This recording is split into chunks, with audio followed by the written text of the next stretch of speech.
இங்கே இந்த பொதுக்குழுவுக்கு எழுச்சியோடு வீரத்தோடு வேகத்தோடு வெற்றி முழக்கத்தோடு சீருடையோடு வருகை வந்திருக்கின்ற என் இளைஞர் சங்கத்தின் தம்பிகளே, என் தங்கைகளே,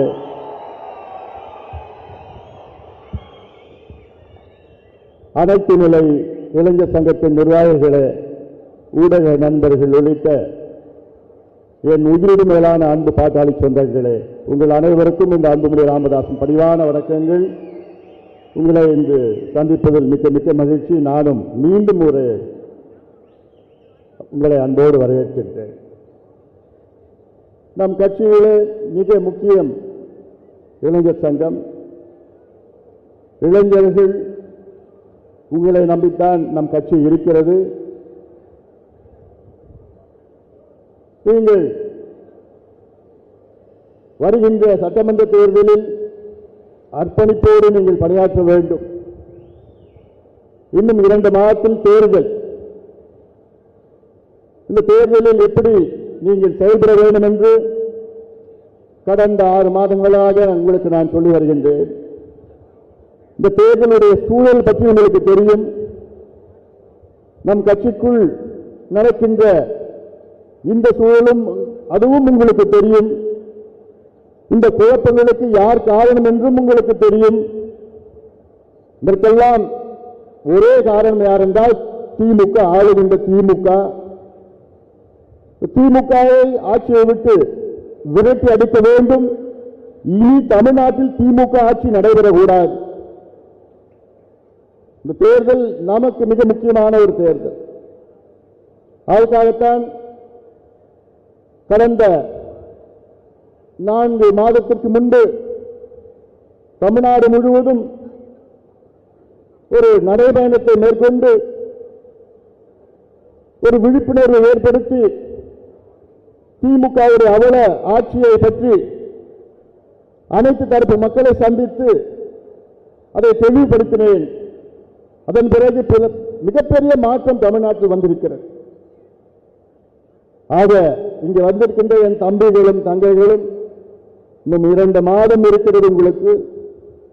திமுக பணத்தை நம்பி இருக்கிறது, அவ்வளவுதான். பணம் மட்டும்தான் வச்சிருக்கிறாங்க. அவங்க ஆளு கிடையாது. கிராமத்திலும் இல்லை, பூத்திலையும் இல்லை, எங்கேயுமே கிடையாது. நம்ம உங்களுடைய உழைப்பு, என் தம்பிகள் தங்கைகளுடைய உழைப்பு, குறிப்பாக இளைஞர் சங்கத்தினுடைய உழைப்பு. ஏன்னா எனக்கு தெரியும் என் தம்பிகள் எந்த எதிர்பார்ப்பும் கிடையாது. நம் இயக்கத்திற்காக, நம் கட்சிக்காக கடுமையான ஓட்டுகின்ற ஆற்றல் படைத்த என் தம்பிகள். நீங்க நினைச்சீங்கன்னா எந்த புரட்சி வேணா செய்யலாம். அவ்வளவு திறமை உள்ளவர்கள் நீங்கள். நான் உலகத்தில் எத்தனையோ நாடுகளை நான் பார்த்திருக்கிறேன்.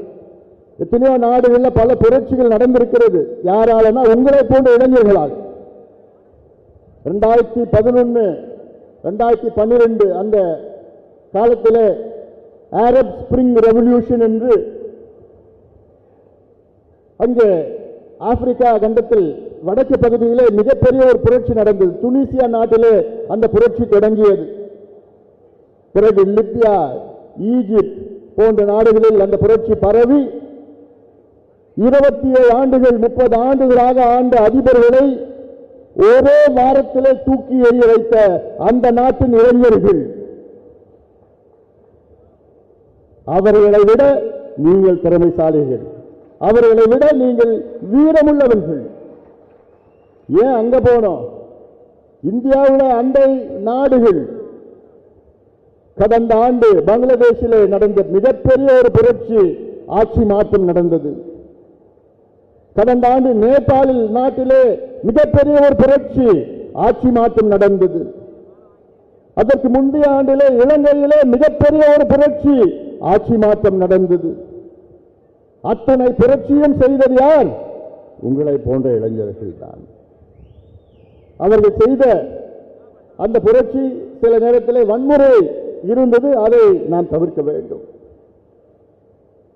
ஆனால் தமிழ்நாட்டிலே ஒரு புரட்சி உங்களால் நடைபெற வேண்டும், நடைபெற்றுக் கொண்டிருக்கிறது. இன்னும் இறுதி கட்டம் இன்னும் 2 மாதத்திலே.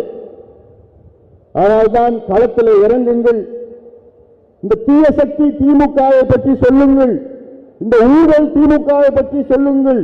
இந்த மக்கள் விரோத சக்தி திமுக, பெண்களுக்கு எதிரான சக்தி திமுக, கஞ்சா விற்கின்ற திமுக, மது விற்கின்ற திமுக, கேடு கட்ட திமுக ஆட்சியை பற்றி நீங்கள் வீதி வீதியாக, வீடு வீடாக, ஊர் ஊராக சொல்லுங்கள்.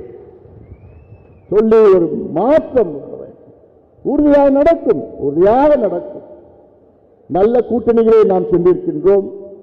தமிழ்நாட்டிலே அண்ணா திமுக தலைமையிலான தேசிய ஜனநாயக கூட்டணி, மிகப்பெரிய கூட்டணி, வெற்றி கூட்டணியில் நாம் சேர்ந்திருக்கின்றோம்.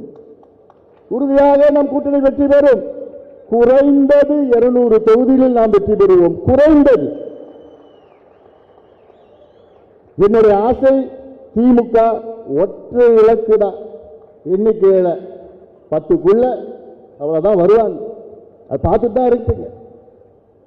ஏன்னா நான் போய் பார்த்துட்டு எல்லா பகுதியிலும் பார்த்தா அவ்வளோ மக்கள் கோபத்தில் இருக்கின்றார்கள். திமுக ஆத்திரத்தில் இருக்கின்றார்கள். அனைத்து தரப்பு மக்களும் அதிகமாக யாருன்னா பெற்றோர்கள், பெண்கள், இளைஞர்கள், விவசாயிகள், நெசவாளர்கள், அரசு ஊழியர்கள் அன்றாடம் இன்று மக்கள் போராடி கொண்டிருக்கின்றார்கள்.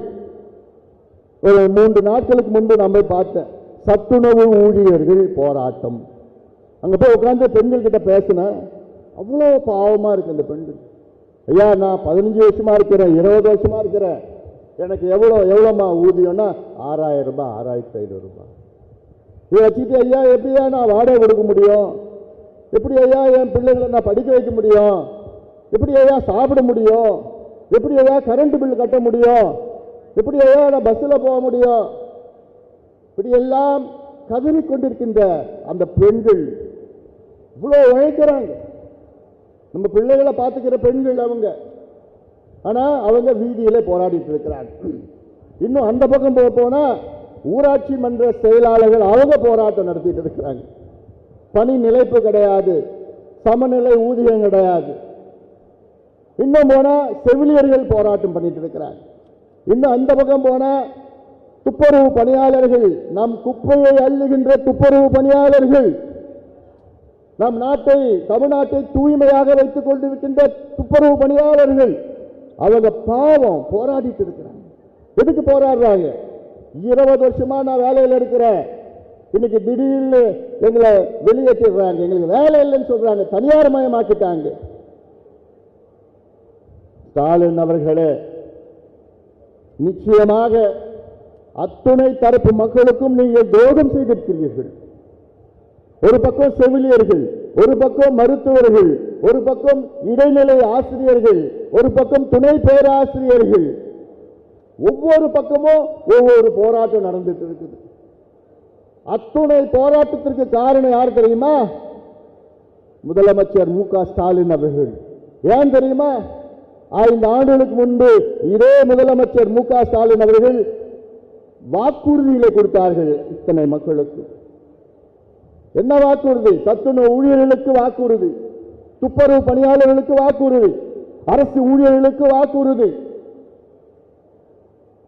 ஊராட்சி மன்ற செயலாளர்களுக்கு வாக்குறுதி, செவிலியர்களுக்கு வாக்குறுதி, மருத்துவர்களுக்கு வாக்குறுதி, மீனவர்களுக்கு, நெசவாளர்களுக்கு, அத்துணை தரப்பு மக்களுக்கும் நாங்கள் ஆட்சிக்கு வந்தவுடன் இதை நாங்கள் செய்கின்றோம். பணி நிலைப்பு செய்கின்றோம், ஊதிய உயர்வு, பழைய பென்ஷன் போன்ற இப்படி அத்தனை வாக்குறுதி கொடுத்து அதை முழுமையிலும் ஏமாற்றிய மு.க. ஸ்டாலின் அவர்களை நிச்சயமாக மக்கள் மன்னிக்க மாட்டார்கள். இதைத்தான் நீங்கள் எடுத்து செல்ல வேண்டும், சொல்ல வேண்டும். இந்த செய்தி தான் நீங்க வீடு வீடா போய் சொல்லுங்க. எல்லா வீட்லயும் யாராவது அங்க இருப்பாங்க. யாரு? பெண்கள், பெற்றோர்கள், இல்ல அரசு ஊழியர்கள், இல்ல செவிலியர்கள் இருப்பாங்க, துப்புரவு பணியாளர்கள் இருப்பாங்க. இப்படி பாதிக்கப்பட்ட மக்கள் அத்தனை பேரும் அவங்க இருப்பாங்க. அங்க போய் நீங்க பார்த்து சொல்லணும். ஏன்னா இது அவசியமா. அந்த அளவுக்கு ஒரு மோசமான ஆட்சி. ஆனால் நாடகம் ஆடிக்கொண்டிருக்கின்ற ஸ்டாலின் அவர்கள். எனக்கு ஒரு அதாவது இந்த 2 மாதத்துல 2 மாதங்களும் இல்லை, 1.5 மாதத்துல 45 நாள்ல ஸ்டாலின் அவர்கள் 26 அறிவிப்புகள் வெளியிட்டிருக்கின்றார். இதுதான் பெரிய ஜோக். 5 ஆண்டு காலம் ஆட்சியில் இருந்த ஸ்டாலின் அவர்கள் அப்பெல்லாம் விட்டுட்டார். என்னன்னு ஆட்சி அவர் என்னன்னு தெரியல, என்ன நடக்குதுன்னு தெரியல, அது வேற. இந்த 45 நாள்ல 26 அறிவிப்புகள். என்ன அறிவிப்புகள்? திட்டங்களாம் தான் சொல்லுவாங்க. சாகர நேரத்தில் சங்கரா சங்கரான்னு சொன்னான். இன்னும் இருக்க போறது இன்னும் 2 வாரத்தில் கோட் ஆஃப் கான்டக்ட் வரப்போகுது. 5 ஆண்டு காலம் தூங்கி கொண்டிருந்த திமுக தேர்தல் வந்தவுடன் முடித்துக் கொண்டு, அதுவும் எப்படிப்பட்ட வாக்குறுதிகள், எப்படிப்பட்ட திட்டங்கள், இது திட்டங்கள் ஆகலாம். அதாவது 45 நாள்ல 26 திட்டங்கள். அதாவது எனக்கு படிக்கிறதுக்கு கூட மனசு வரல, ஆனாலும் உங்களுக்கு கொஞ்சம் தெரிஞ்சுக்கணும். இன்னுயிர் காப்போம் நம்பிக்கை நம்மை காக்கும் 48, நலன் காக்கும் ஸ்டாலின். யார நலத்தை காட்டான்னு தெரியல. பாதம் காப்போம், இதயம் காப்போம், கலைஞர் கனவு இல்லம், அன்பு கரங்கள் திட்டம், அன்பு சோலை திட்டம். இது யாராவது கேள்விப்பட்டிருக்கீங்களா? நான் நிச்சயமா யாருமே கேள்விப்பட்டல. ஆனாலும் இது தினம் ஏதாவது அறிவிப்பு ஏதோ எழுதி கொடுப்பாங்க, அதை படிச்சுட்டு போவாரு. அவருக்கும் என்னன்னு தெரியாது, எழுதி கொடுத்த அதிகாரிக்கும் என்னன்னு தெரியாது, அதுக்கு நிதியும் கிடையாது, எதுவுமே கிடையாது. ஆனா மக்கள் ஏமாந்துருவாங்கன்னு இவங்க நினைச்சிட்டு இருக்கிறாங்க. ஏமாற போவதே இவங்க தான். தோழி விடுதியா, குறு சிறு நிறுவனங்களுக்கு கடன் உத்தரவாத திட்டமா, கலைஞர் அனைத்து கிராம ஒருங்கிணைப்பு வேளாண் வளர்ச்சி திட்டமா, கலைஞர் நகர்ப்புற மேம்பாடு திட்டமா, உங்களுடன் ஸ்டாலின். தினம் தானே ஸ்டாலின் அவர்களை உங்களை டிவியில பார்க்கிறோம். ஒரு அறிவிப்பு ஏதோ ஒன்று எழுதி கொடுத்து படிச்சுட்டு போறீங்க. கலைஞர் கைவினை திட்டமா, உள்ளாட்சி அமைப்புகள், அயோத்தியதாஸ் பண்டிதர் குடியிருப்பு, தொல்குடி திட்டம், டாக்டர் கலைஞர் விளையாட்டு திட்டம், பேராசிரியர் அன்பழகனார் கல்வி திட்டம், பேருக்கு குறைச்சல் இல்லை. பெருந்தலைவர் காமராஜ் திட்டம், ஏதோ திட்டம், அண்ணல் அம்பேத்கர் திட்டம், முதலமைச்சர். இப்பதான் உங்களுக்கு தெரியுது பேரெல்லாம். தேர்தல் நெருங்க முதலமைச்சர் தாய்மான திட்டமா, முதலமைச்சர் கிராம சாலை மேம்பாடு. இது ஸ்டாலின் அவர்கிட்ட கேட்டாலே தெரியாது.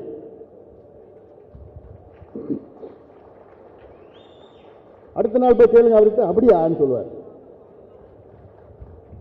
கல்லூரி மாணவர்களுக்கு மடிக்கணினி திட்டமா, உங்கள் கனவை சொல்லுங்கள். அதுதான் எனக்கு ரொம்ப பிடிக்கும்.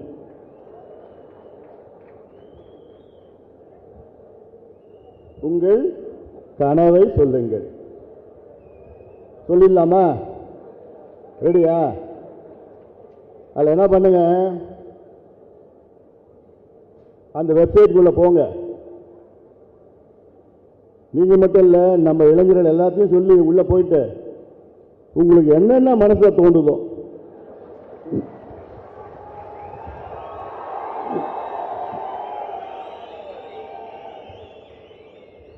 பதிவு பண்ணிடுங்க. கெட்ட வார்த்தையை தவிர.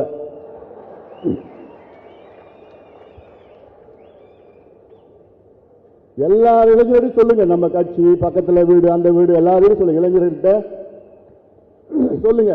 ஸ்டாலின் அவர்கள் தான் கேட்டாரு, உங்கள் கனவை சொல்லுங்கள். என்னன்னு பதிவு பண்ணோம். அப்பா ஸ்டாலின் அவர்களே, என் கனவு தமிழ்நாட்டில் ஒரு சொட்டு சாராயம் கூட இருக்காது, இருக்கக்கூடாது. அத்தனை டாஸ்மாக் கடையை மூடுவீங்களா அப்பா ஸ்டாலின் அவர்களே?